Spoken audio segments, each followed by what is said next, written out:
Hey everyone, thank you so much for supporting the show. In the Pits is proud to announce that our first merch items are now available for pre-order. We have two different tech tees, which we are selling in partnership with Compete.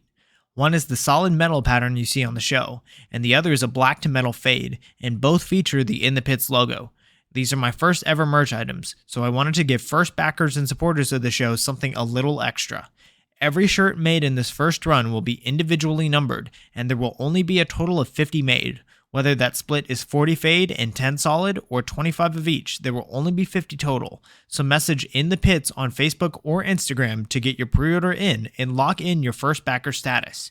Your orders help the show to keep doing awesome things, like sponsoring $100 from Move of the Day at the X Factor Paintball Series. Shout out to Cruz Reynolds, who won with a clutch 1v3 in overtime to make the finals, and the kid's only 12 years old. Orders will be accepted through Friday, September 30th. Once again, I appreciate all of the love I've gotten for the show through these last 3 months, and it's been awesome to give this platform to so many deserving individuals in the Texas paintball scene. Thank you all, and enjoy the show. In the Pits is partnered with Get That Shot. Get That Shot provides both photo and video coverage to teams and individuals competing at the upcoming USXBL Championships. Is your team needing media coverage? Spots are filling up fast, so message GetDat_shot on Facebook or Instagram for more details. In the Pits is partnered with Paintball Kumite. Paintball Kumite is a program designed by Colt Roberts of professional team San Antonio X Factor to take paintball players of all ages, experience levels, and skill groups and mold them into champions. The program breaks the game down into small, easy-to-learn sessions designed to help you master the fundamentals so that you can elevate your game. Newcomers to the program get a free 1-hour introductory class when mentioning In the Pits. To sign up for a class, message @PaintballKumite on Instagram. In the Pits is partnered with Compete. Compete is a Texas-based brand by Jell Stewart of professional team AC Diesel that provides custom jerseys, pants, headbands, straps, tech shirts, and any other soft goods to help individuals and teams compete at the highest level. Support Texas Paintball and message Compete on Facebook or Instagram and mention In the Pits Podcast for 10% off your entire order. Welcome everyone to episode 15 of In the Pits Paintball Podcast. This podcast is focused on everything that has to do with the paintball scene in Texas, from professional players and teams to new divisional programs, local tournament series, field owners, Texas-based brands, even photographers and videographers. Every week we'll have a short and sweet episode with a new topic and a new special guest. I'm Christian Smith. I'm a player for the Texas Titans. In this episode, we are going in the pits with Jason Bonner, owner and player for Gree. Jason, how are you doing this evening? I'm good. How are you? Doing good, man. It's going to be a great episode. Y'all are a huge part of the scene.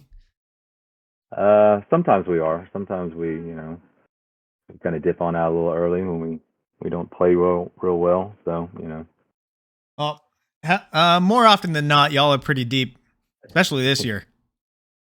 It's been probably like 5 or 6 seasons worth now. I don't know what the turning point was, but I mean, I keep a spreadsheet of all the tournaments I played, and then somewhere in there I got interested in like the money we was winning. So I mean, we've had some pretty good seasons here these past 4 or 5 years. So it's definitely been a good time.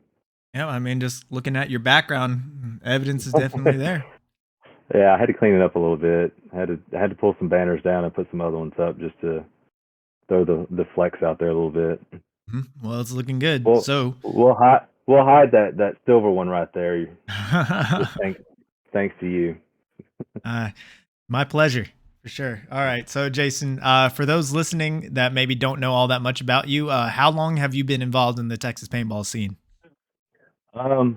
I had to get help earlier from the guy that got me started, and I couldn't remember if it was 01 or 02, but we both kind of settled on 2001. He had been playing. I've known this guy since we were in kindergarten, and he had been playing since he was a sophomore in high school. And so, I started with my friend Jason Curtis, and it's been, I think I eclipsed playing with him within about 2 years and started playing tournaments. So it's definitely been a long, long time. Well, in 2001, I was 5 years old. So that tells everybody else how long Jason's been playing. It's been quite a long time. In 2001, I was I think I was 18. I graduated high school when I was 16 in 2000. So yeah, I was 17, 18, somewhere in there. Yep. So just over 20 years now. It's a good long time. So, Jason, what teams have you played for over the years? Um, my first team I started with a couple guys at the local field was called Tunnel Vision, and then I think within a couple of years, uh, the idea for Greed had kind of come into my head. So the first time we played a tournament with Gree was '05, and that went for a while. Like I don't know, up till 2000. Let's see, till about 2016. So I had played with other, teams like once or twice or so. I played with uh, Shockwave at Cup one year and played with some friends in Mississippi and Arkansas. But in 16, uh, Vance Wampler, he passed away when COVID hit. Him and some of his friends had started Dallas Dominators, which some people might remember. And we played the AXBL, which turned into the USXBL. That was the last season for that. And played like three of the four events with them, and we also played NXL at Texas Motor Speedway. Had a pretty good showing, and then decided to part ways with them and kind of come back to focusing on Greed, and it's been that ever since. I get on with friends' teams here and there, Beer Cats down in at LAX. They're kind of spread out like we are. They're from Alabama, Mississippi, but it's mainly been just Greed for, like I said, since 2005. And that's, 3-man to 5-man. We played 7-man once. We played 10-man this year. So, it's been up and down.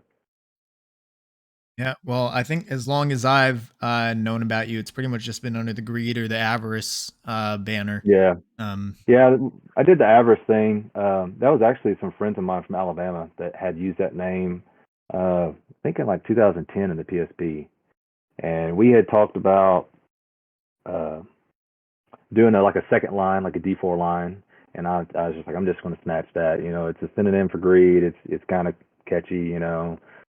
We actually used it at USXBL in 19 because that's the year we had started playing Premiere, and so we did terrible. So most of us were still D4.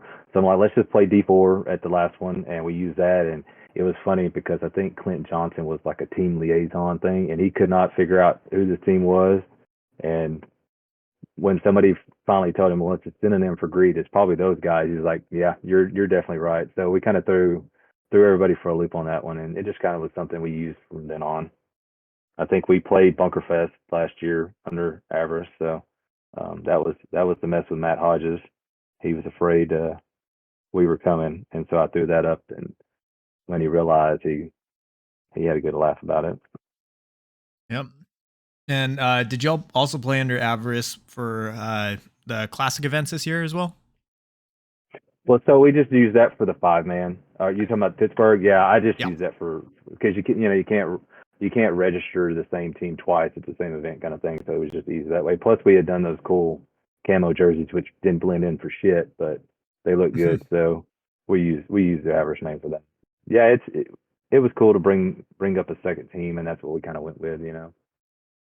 Oh man, so you talked a little bit about it, but tell me more, like get into more details about the origin story of Greed.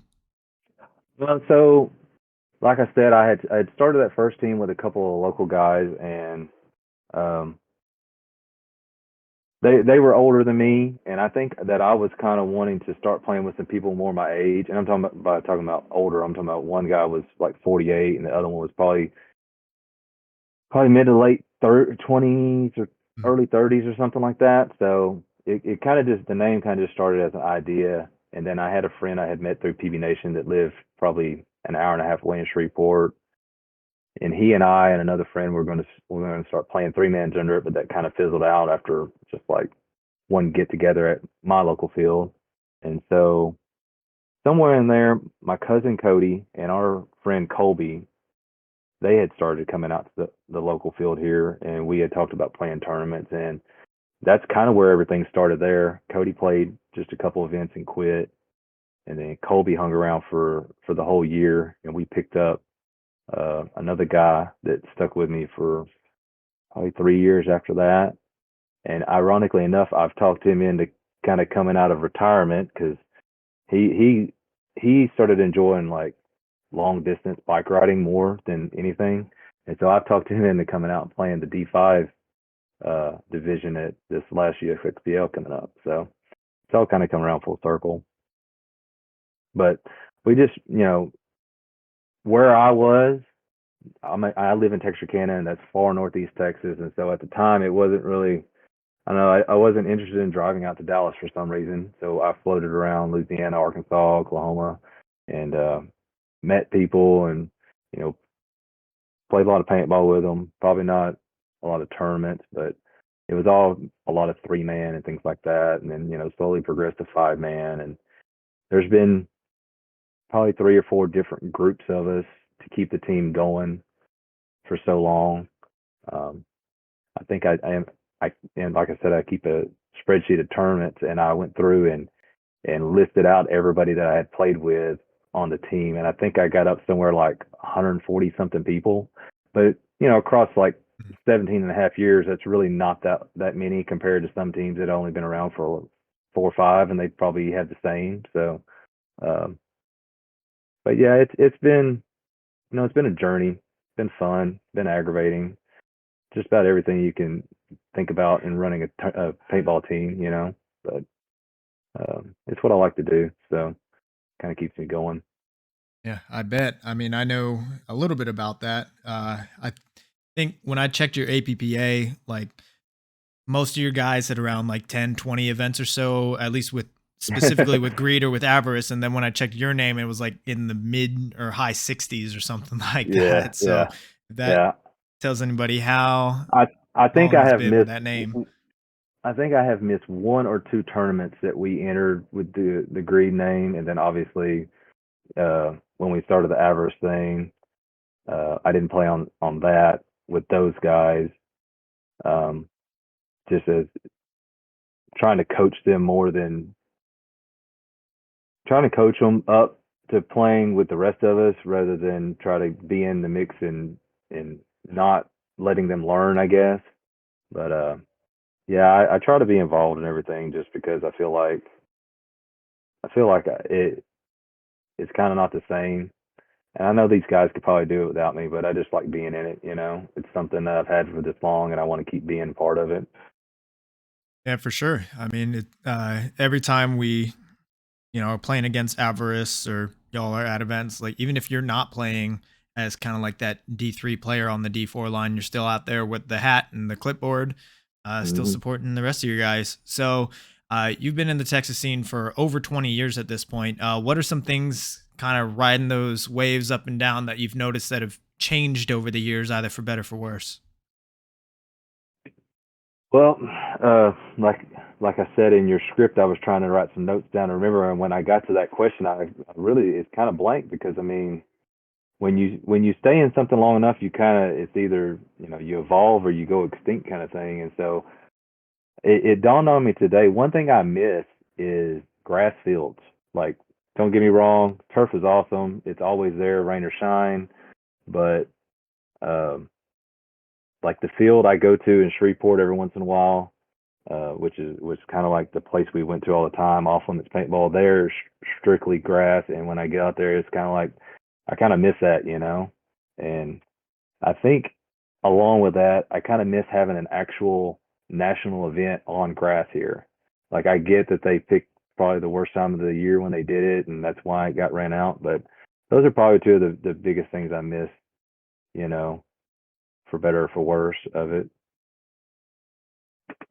Yep, definitely nothing like playing on great grass field, like looking at even Philly this year. Like last year is pretty much just NXL Hmm. Farmville, but now it's Yeah.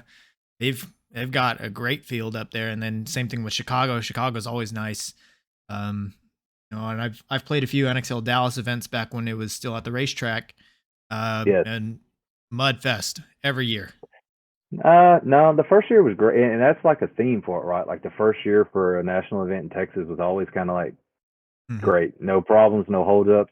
The first year though, I do remember that storm coming through and like wiping out one of the fields almost. The refs dropped bunkers quick, and then it rolled over and we were done. I was like, we can go back and play, and they're like, no, we're done.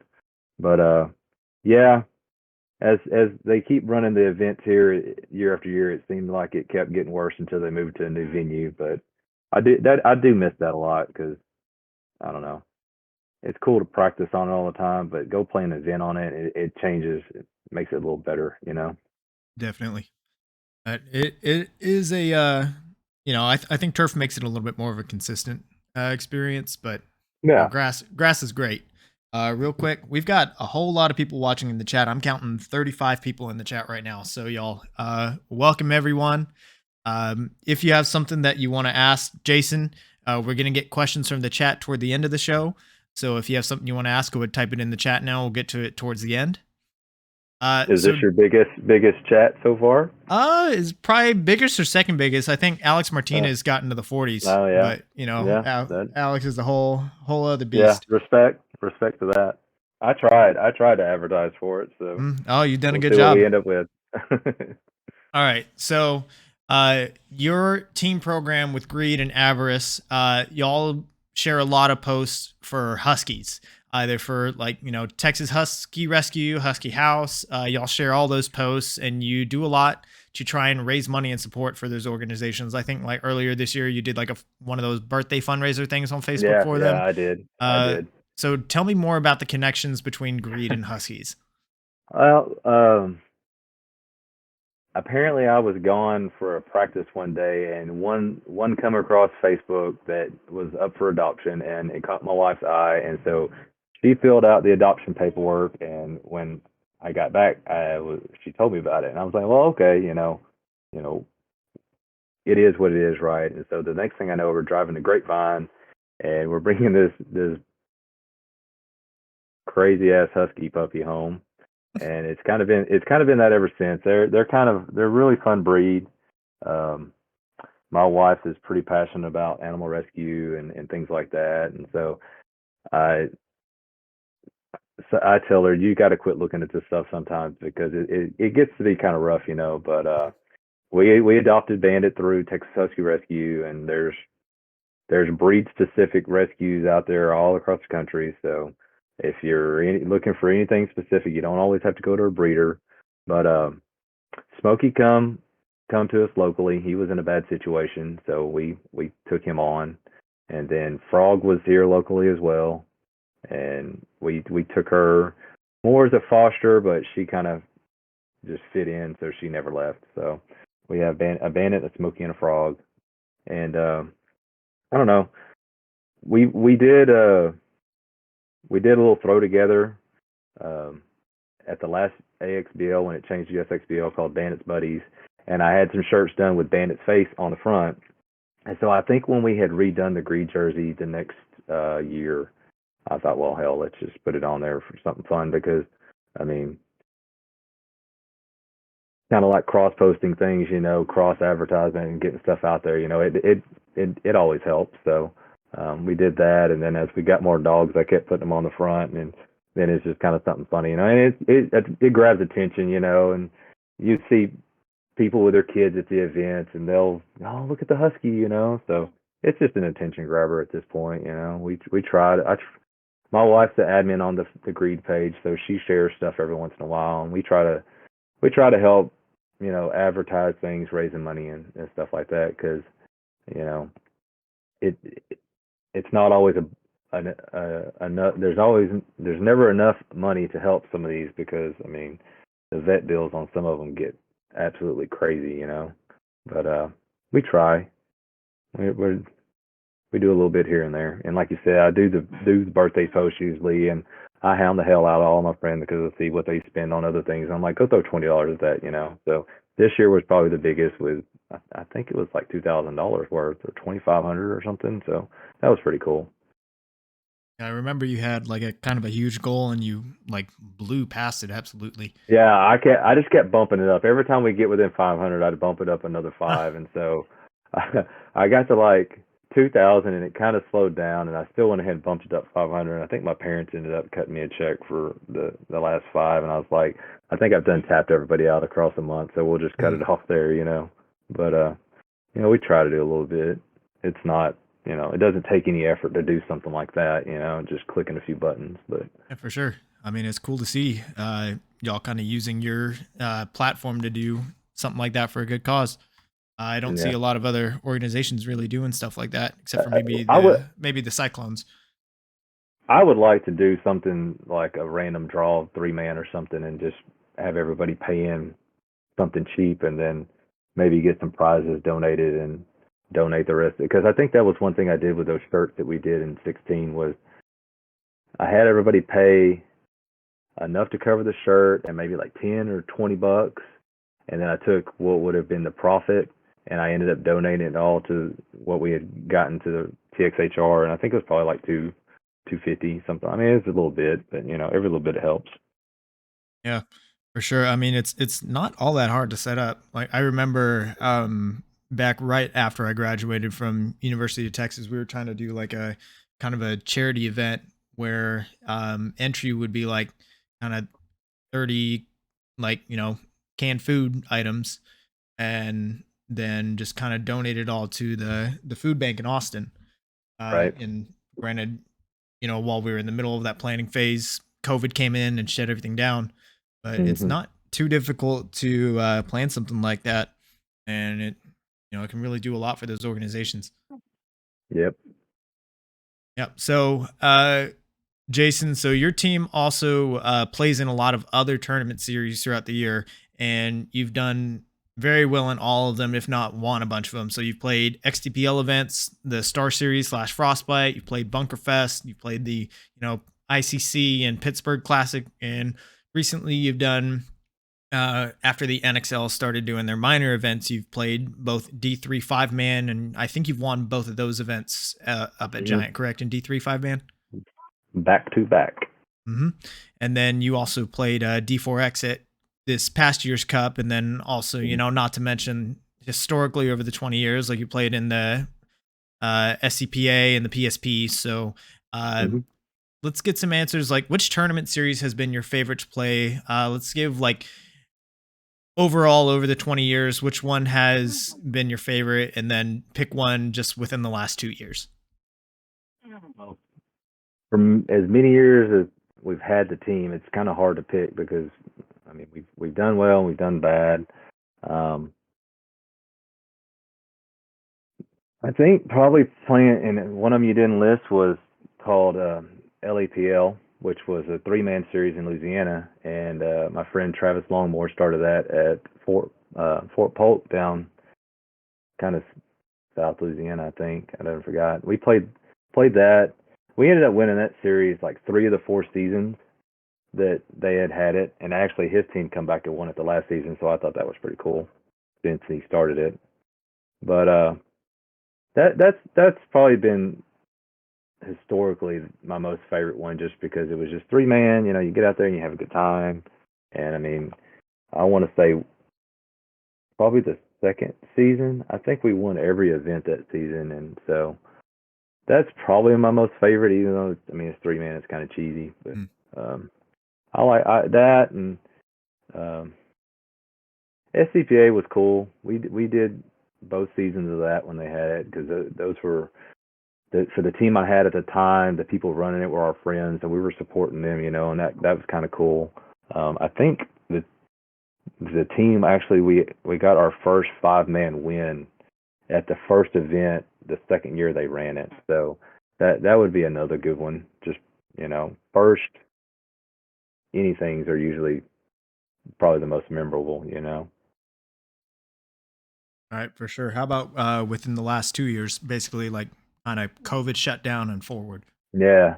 Yeah, probably the last 2 years I would say um it's got to you got to extend it to 2019 for this, but the Mm. Texas Cups, since we've won that 3 times, and um, we won it back to back late last year and early this year, and then also probably the D3 5-mans and NXL winning those back to back. Those are probably some favorites right there, because doing anything in unison is, I mean, just look at Dynasty, right? Like they don't just show up and everybody says, well, they're going to win, right? I mean, it's hard to go and win things in a row. And so those things like that, I kind of enjoy the most. I was really trying to hope for a third Texas Cup, but having to go play Pittsburgh and come back and that stuff, it's not easy switching gears, you know? So it's all right.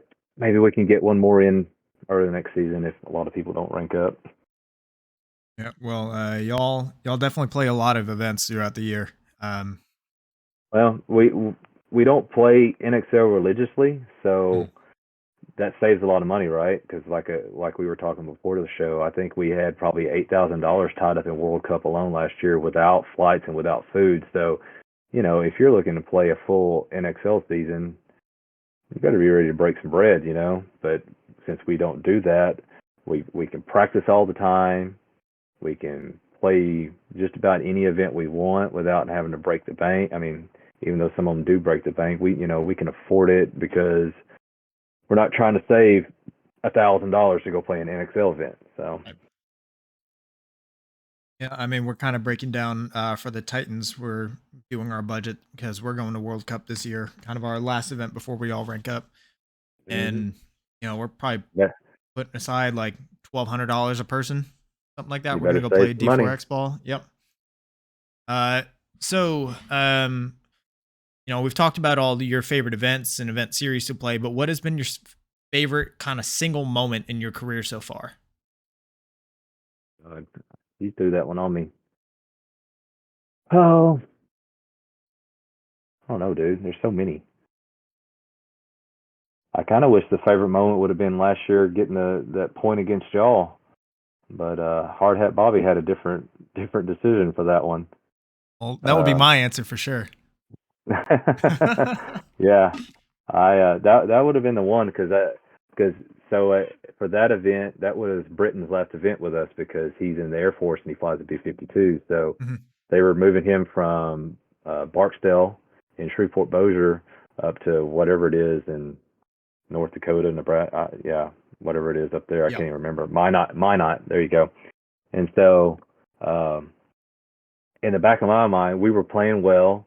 And I thought, well, it's not impossible we win. So regardless of what happens, we're going to give the MVP to Britton just because the dude always plays lights out, and this is it for a while. And then after that whole thing happened, I was sitting there thinking, shit, this was like the one and only time I'd probably ever get a damn MVP here if the point had been good, But I don't know.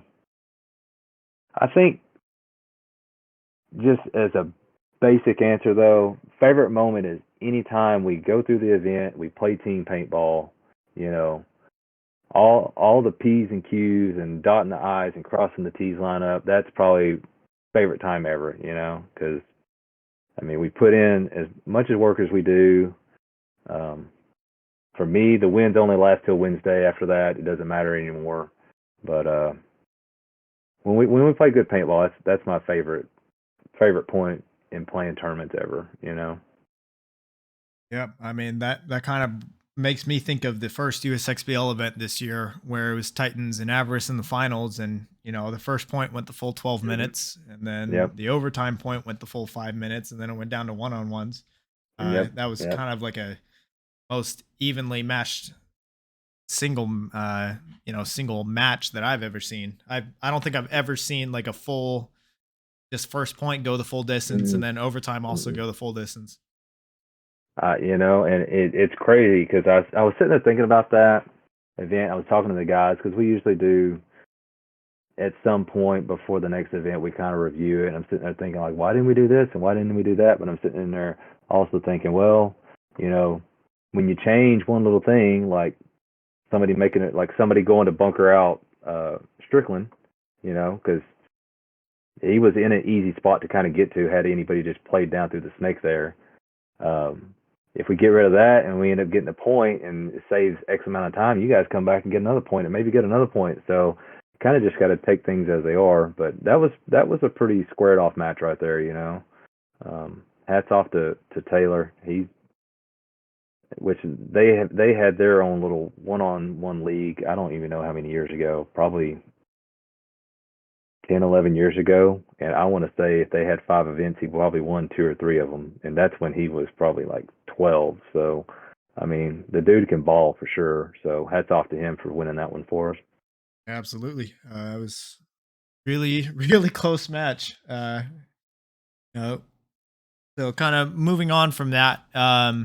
So talking about kind of like the preparation that y'all guys do, and I actually have a question in the chat about that as well. So this is from Chad Figs on Twitch. He asks, "What does Gree do differently on the field to have the consistency that y'all have had for so long?" Uh, well, I got to give a shout out to Spencer because Spencer and Landon, Mhm. which this probably started probably in like 18, but they're kind of the ones that got us onto playing some zone paintball and stuff. So that's something we always kind of work on, right? And so usually some form of fashion, there's always a group of us at the field every weekend. So I mean, we're always practicing, if you want to call it, whether it's just going out and playing or whatever. We're always going through the motions of doing things the right way that are the best that we can. But say for this USXBL coming up, we've already done a double day. We've already done a team meeting over video chat last night. We're doing another double day this weekend. One of them will include a scrimmage with another team. This season, we've been playing each other more so that we can get a really honest practice. Um, and with that, that started kind of, I don't know, 2, 3 years ago. I told everybody that we have to start respecting the shots. If you get bounced, whether it's hard or soft, or if it breaks, obviously you get out when it breaks. But on the bounce shots too, if you don't have something to lose, you're never really going to gain any off of that. So even at practice, I mean, we're not going out to these practices to win practice. Even though Verb's always asking me, "Did you win practice today?" But go out there with intent to learn something, right? So if our guys are playing through bounces, running through the snake, they didn't learn anything. They didn't learn that they can't make that run that way. We had a discussion about that last night with one of the players, and he's pretty respectful of the shot, so he gets out, and it's like he didn't have a real good go at getting in the snake. So now we're going to try other things with him. And if you're not respecting that, you're not respecting yourself to get better. So that's probably been a big part of it, is just playing straight at practice. And we've been playing ourselves a lot because our average line is pretty damn good too. And I mean, at practices, because obviously we don't get to play them at the tournament, and that's different mindsets and stuff. But at practices, they give the premier line plenty of ass whoopings, like quick, So we get a good look out of them. They get good looks out of us. Everybody's pretty open about how they feel about game plans and this shot versus that shot, and whether we should put this person here or that. I mean, there's definitely a lot of opinion in the group, so nobody can say, "Well, I didn't know that," because somebody has said it at some point. On that kind of approach with y'all playing your D4 line, just really focusing on playing each other, at least for one of the practices. Titans kind of do a similar thing where we just, we play against our D4 line. We play against our D5 line, who they've been killing it this year. They've got, I think, a second, a first, and a fourth or something like that through the first 3 events. And then they also won NXL Dallas in D5. So just all of us kind of playing against each other. And there's like, even though they may not have the experience level, like the talent is definitely there, and they have some crazy good points. And we all learn from each other all the time. So and just the fact that, hey, they're in your camp, so you can get better feedback from each other. Right.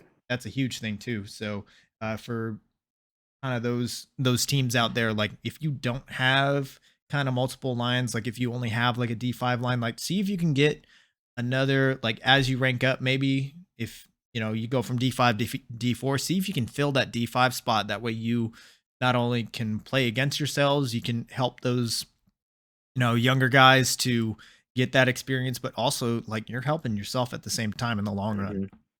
Yeah, and we have, we're doing the D5 thing for the two events that fit this year, and I think in 2020 we did it at all three events they had, and those guys were probably more spread out than the main crew of us, and so they progressively got better, and one of those guys had played with me for a little while before that, so he was helping do the best he can with that squad. But even, here lately we've started having a couple players hang around, and so then when they get past that point of just kind of hanging around and start playing points with us, and then they find a place, if they haven't played in a while, or it's guys that we've invited back. Like I said, I invited Ben back to come play. D5, they can get in the same practice points with us, and they can go out there and kind of stunt on some of those players that don't have accessibility to a higher ranked, set of teammates. So it definitely helps both ways, I guess, is what I'm trying to get to, because we're teaching them and they're giving us honest feedback. So, and it's hard to get honest. There's probably some teams you in your head you probably don't respect, and so you probably won't give them honest feedback just for the sake of not giving them that edge. If you ever have to face them. So we've had a couple of scrims with the Ultra guys, and it's been pretty respectful back and forth, and we're doing that again this weekend. So I'm kind of looking forward to it. Yep. And just one more thing, like even with those younger players, like even though they don't have the experience level, like they may throw a completely different look that you wouldn't even think to try. Like they might, even though they're young, they might just try, hey, we're going to go straight 50 off the break, and we're going to make you show us that, like, hey, you're going to stop it. And, things like that, where it's just like, oh, I never even thought to try it. And they kind of open your mind to all those other possibilities on that field. Yep. Yep. So I wanted to ask one more question before we move on to another topic. Do y'all hire any coaches for practices or events, and who is it that you usually get to help you out? We've been pretty blessed to have, in 2020, that's when the Paintball Fit boys were playing D2, and then everything kind of shut down. So ranks were preserved pretty well, to say the least. So for the first USXBL, we had Trenton, Chavez, and Colt. And then after that, Colt and then did the D52 thing, but Trenton and Chavez stayed with us. And so ever since then, and Trenton actually played with us, I think in 18, if that's right. I can't remember. But we've managed to keep Trenton around. He helps us out with the Premier stuff. Last year he was helping with the D4 line as well, but Tribe got him for this year, and that's fine. But Trenton coaches us for the most part. He didn't make it to the third event, so we got Jesse to come help, and that was pretty entertaining. But yeah, it's mainly just been Trenton. I had talked to Shorty up in Pittsburgh and asked him if I invited him out, if he'd come play with us. He come out Sunday, got in probably a dozen points with us, and that was kind of a treat because he always had something to say about what happened during that point, or something we needed to focus on, or something like that. So, if any of the teams out there have access to somebody like that, you should definitely snatch it up, because they've seen more paintball than most of us ever probably will. And so they've always got some good advice, Mm-hmm. Absolutely. All right. So, kind of looking now towards like your, the current situation with Greed and to the future. So y'all within the program, not just Greed, but also the Avarice line as well, y'all have done very well for yourselves in the local tournament scene, more specifically USXBL. You 2 years ago in 2020, you won the Premier Series, and last year you won the D4 series with, kind of the different names every event, like, all the different thorny puns and get off Landon Brown's lawn and all that. So this year you're currently I think in second place in the Premier division. You're just behind Yammerhammers, depending, Yep. exactly on the point distribution from event 3. So it doesn't matter whoever wins is going to win the series. I'm pretty sure it doesn't matter at this point. For sure. So, what would that mean for you and your squad if you were able to take the series and premiere this year? Well, last year we missed it by, and I had to go look this up. I thought it was 4 points, but it was only 2.5 points. So Mm, basically less than a place. So, and we know one of the events we should have won. So, but that's fine.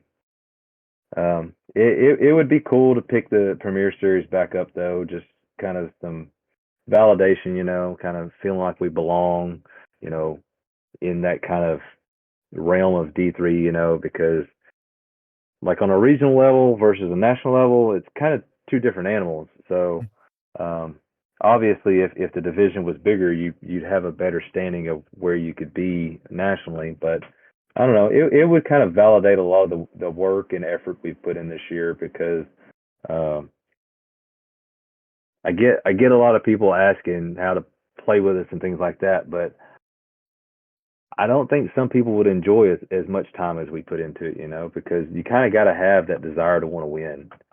And when you put in all that effort to match that desire, you win things like championships. So to win it would be pretty cool just to get back up there where we were in 2020. Um, hopefully, hopefully the average guys can pull their series out too. I mean, they started out pretty good, and then mhm. a couple injuries and things like that, and you end up kind of slipping down. But I mean, they're not so far out of it either. So it would be awesome without a doubt if both squads won their series or just at least the event. So Mm, for sure. And I mean, Tribe's been on fire this year. They've won two yeah, NXL events. They're in the lead for the local series. I think they've won two USXBLs as yes, well. So yep, it's gonna be tough to catch them. But that yep. would be cool for y'all's program. So you've talked a lot about how Trenton Mason and some of the other PB Fit guys have really been helping y'all out over the last few years as far as coaching goes. But how what other people or teams or organizations have helped y'all along the way? Um, just in general, or as far as Yeah, like yeah, practice just in and what? general.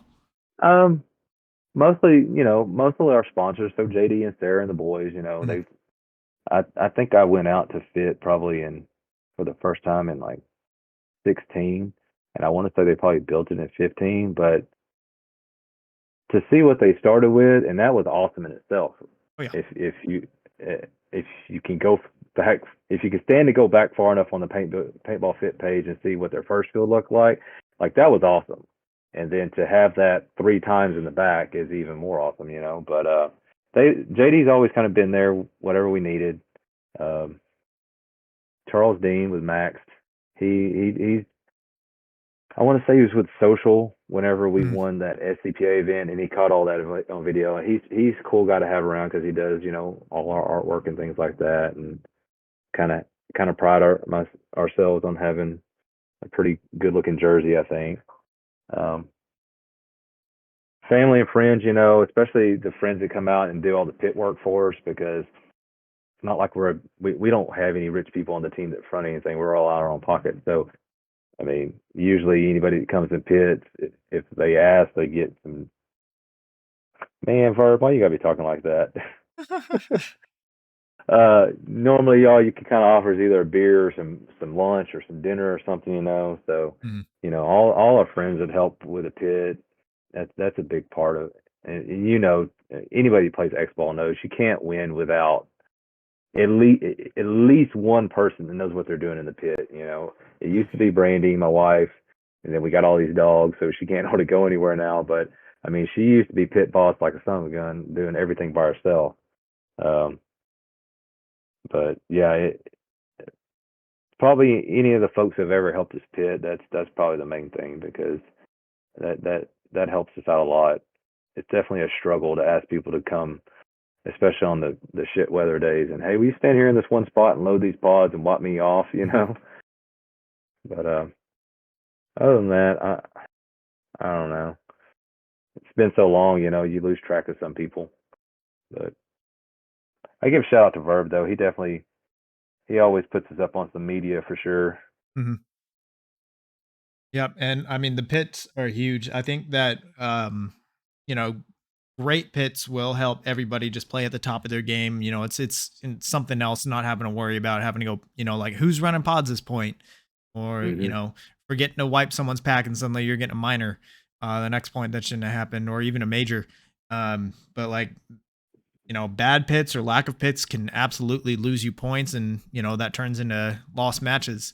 So, though it takes so much more than just the all the stuff on the field, but you got to have the structure behind it and the support. Hmm. So, shout out to I everybody that works all of our pits for us. Helps us just focus on the game that we all love playing. I just got a text. I'm supposed to thank Rich, even though Rich is also a player. I got to thank Rich too. He has he come in earlier this year mainly just to go goof off and play Pittsburgh, and he wanted to go play Mardi Gras and all that stuff, and then kind of split ways with the shut up camp. But he's been kind of a blessing for sure because we kind of jive with the analytics stuff because I like stats and things like Hmm. that, and he's kind of developed a spreadsheet for this stuff at this point. I was just doing a spreadsheet, but he's got one that does all kinds of conditionals and we get colors and things, but we kind of get along with that stuff and uh, got a lot of similar opinions on how to play the field and things like that. So I will give you credit, Rich. You've been a blessing to our camp for sure. All right, shout out to Rich. So Jason, looking into the future, so what do y'all have planned for next season? Do you plan on playing more NXL events or mech events? Do you plan on playing the Bunkerfest series or the Denver Open, or will you primarily just continue to focus around like XPL and USXPL? Well, it depends on rank, right? So Mm, we're talking about going to Cup and playing D3 5 man. So if we do well there, I think a handful of us will probably actually rank up to D2. So really? Mm, um, yeah, well, I mean, when you count the first two USXBL events, and yeah, you kind of rank up pretty quick. mm, I don't know. We had a meeting I think it was at the Frostbite last year in regards to this season, and that was before the whole Russia thing popped off, Russia Ukraine. And so we talked about wanting to go play WCPPL, and then when gas shoots up and travel and especially just staying in California is expensive in general, that kind of went out the window. So um, everybody had a pretty good time at the Pittsburgh Open. I can foresee us probably going back to that for sure. We'll obviously put something in the XTPL stuff, when the scheduling permits kind of thing. They do pretty good. But I don't know yet. I don't know what we're going to play. It just depends on what our rankings and stuff are. And you know, it's hard to plan for the future too when, you know, this could be somebody's last season, right? And they could right. be a pivotal part of the team. So you don't know, respect for a lot of guys that have stuff looming and they finished out the season with you. So, and it's been in the back of my mind, divisional teams kind of have like a 3 or 4 year just where you just dump, like people just dump out, right? And you just have to go get a whole nother group. So I think we've kind of jumped over that, but it could happen at any time, right?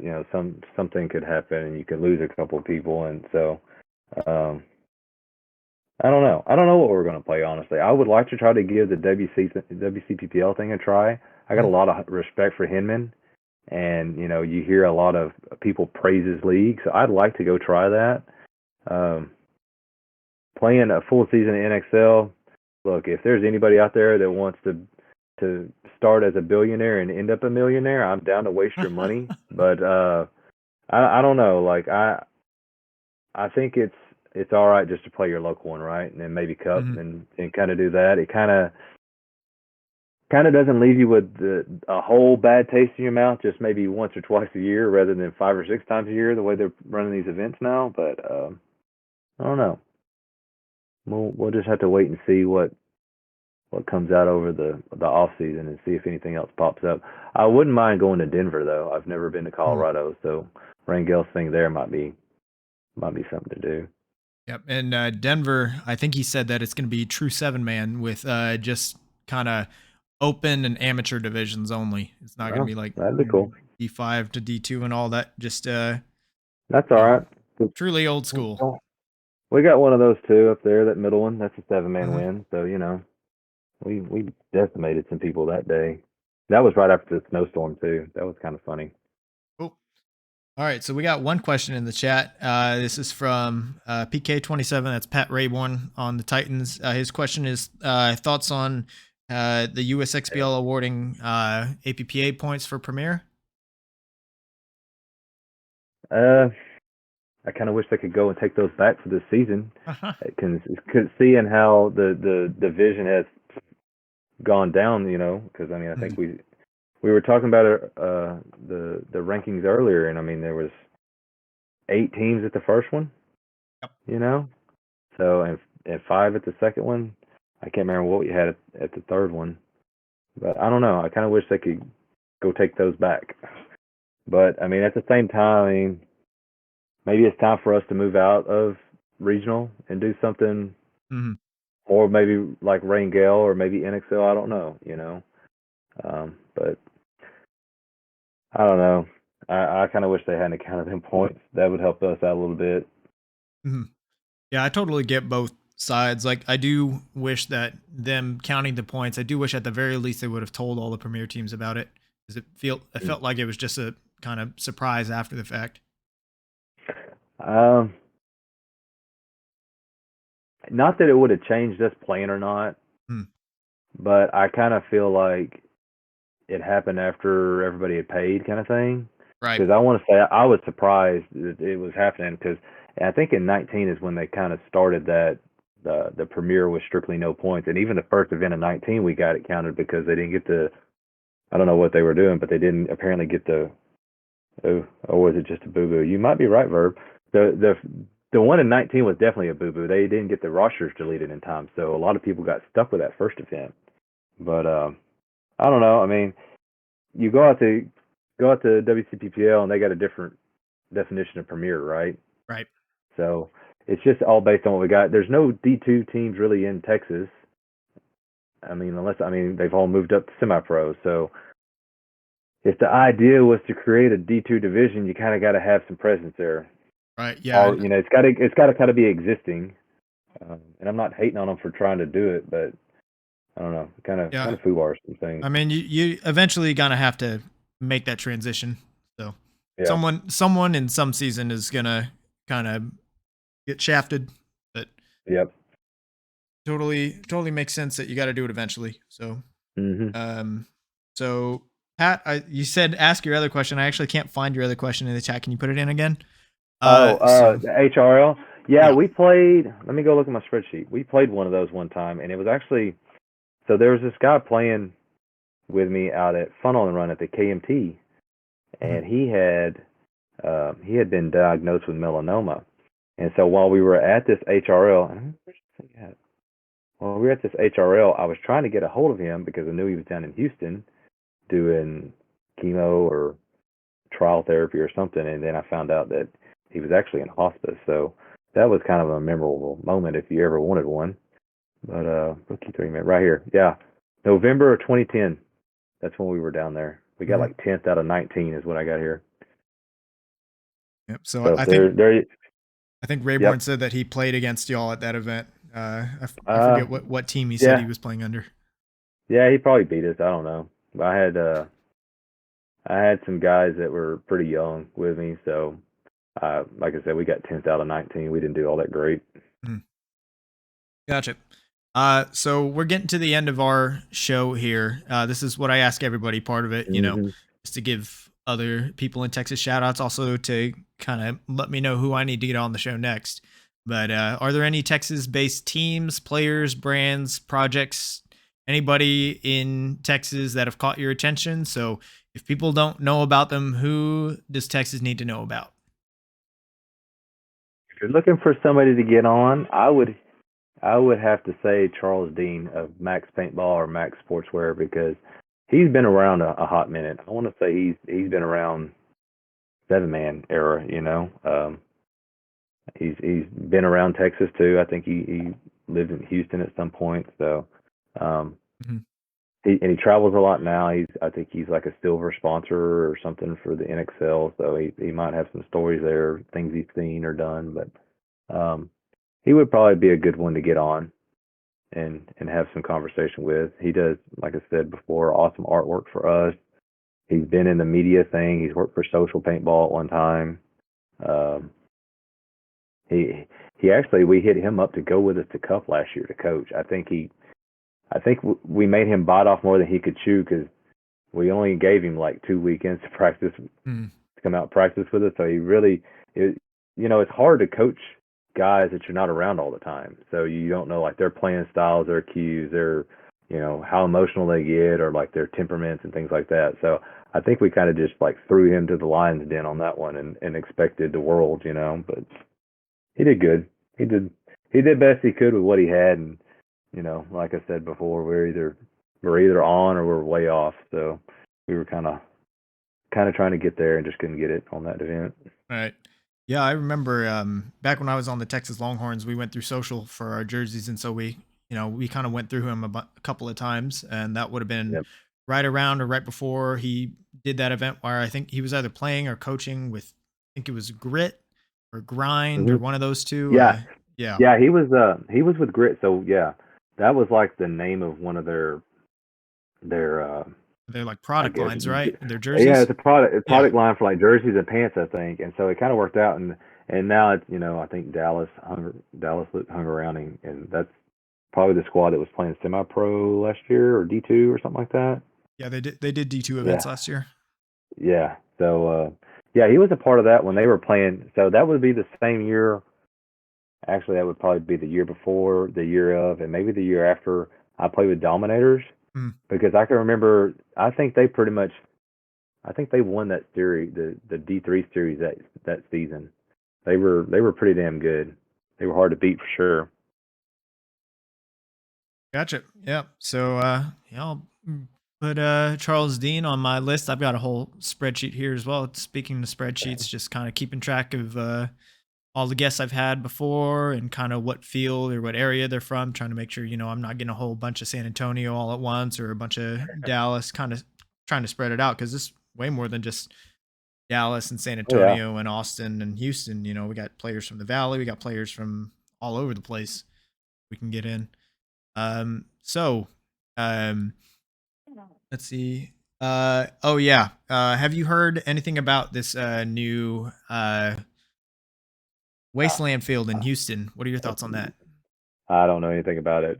Like I said, I'm from Texarkana. It takes me almost 3 hours to get to fit. I'm definitely not driving to Houston. That's probably like 4 hours or something. So I don't know. I don't know anything about Houston. The last time I was in Houston, I took all their money and I hadn't gone back. So. I think this field is like, it's like far north Houston. It's like in Conroe, basically. Is this the one that somebody maybe Soup put up a picture of? They got like orange bunkers. I think so. Yeah, I think they have a carbon set and they have an NXL set. Okay. Yeah, I did see a picture of that, but I don't know anything about it. I mean, we pretty much just live at fit when we do play. I think we ventured out to official again once this year, one of the weekends. So the second weekend before Pittsburgh, just to go run around the woods. Everybody's got to get their mechanical fingers working and learn how to play through trees and stuff. And so, other than that, I mean, unless we're traveling somewhere for an event, we don't really venture out of fit much. If I go to Shreveport and play with some friends down there, get a little practice in there. That's about the only field I venture to. Right. Those of y'all in the chat, I see Ozzy Boy saying I need to have Kyle Hale on my stream. Kyle Hale was actually episode 2. So go check out episode 2 where I had him and one of the other tribe guys. Let me see. It was Zach Sears as well. So I had Kyle and Zach on episode 2. So go check that episode out. All right, Jason. So we're at the end of our show. Thank you so much for your time. Do you have any last shout outs or things you'd like to say before we sign off? I'm going to pull a Sasha and shout out all the wives and significant others because, like I said, we've been doing doubles. And so, be gone as early, like 6 o'clock Saturday morning and come back 6-7 o'clock Sunday night. They put up with a lot. Definitely got to give the wives a shout out and all our people that help in the pits, things like that. Shout out JD and Sarah and Scott and the boys at Fit for all the support they've given. Charles for jersey stuff, Verb, uh, David or No Souls, Diego, and Laura or she goes by Almost Falling. All those guys for all their media coverage. You can't go out there and play and take pictures of yourself at the same time. So make sure you pay one of those guys to do it for you. Yeah. Yeah, Paul will be putting in some work, Scotty. You better watch out. Yep, for sure. All right. So y'all, thank you so much for tuning in. Be sure to go follow Greed. That's at Greed Paintball on Instagram. It's all one word. What other guests would y'all like to see on the show? I see some of y'all are typing in the chat. Keep them coming. I'm writing all these ones down. So be sure to leave a comment down below if you're watching this on YouTube. And while you're at it, hit that subscribe button. Show goes live weekly here on twitch.tv/inthepitspaintballpodcast. Recordings are posted to YouTube, Amazon, Apple Podcasts, and Spotify the next day. Sometimes it's on Wednesday. Sometimes it's on Thursday. Shout out to my partners and sponsors. We got FU Athletics, Get That Shot, Colt Roberts with Paintball Kumite, and Jill Stewart with Compete. I actually, for those of y'all that didn't see in the waiting room or some of the posts on Facebook, through Compete, I now have merchandise available. I've got some tech tees coming. One of them is just kind of this solid metal pattern that you see right here on the show with the logo on it. The other one's kind of a black to metal fade. That helps me do other cool things from, through the show. For example, a couple weeks ago, we had the X Factor Paintball Series event where it's, just street ball style. Everybody gets teams drafted day of. And I offered a $100 bounty for move of the event. And we ended up giving it to a 12-year-old kid because he pulled off a 1-on-3 in overtime to put his team into the finals. So you're going to draft that kid now? You're going to steal him? Oh, if we can get our hands on him, he's ours. Watch out, Caesar. You better put him under lock and key, man. All right. So y'all, thank you again so much for tuning in. See you all next week for episode 16. I'm going to be posting the schedule for October here pretty soon, so stay tuned. Jason, thank you so much for your time. Thank you. And can I just say that I do more with Facebook than Instagram. Most of my Instagram stuff is me just ripping people's heads off. So if you want more of keeping up with the team, it's over on Facebook. Sorry, I know I'm not super cool for that, but it is what it is. I mean, it seems like most of the paintball community is on Facebook over Instagram anyway. Yeah, there you go. All right, y'all. Thank you so much. See you next week. Thank you.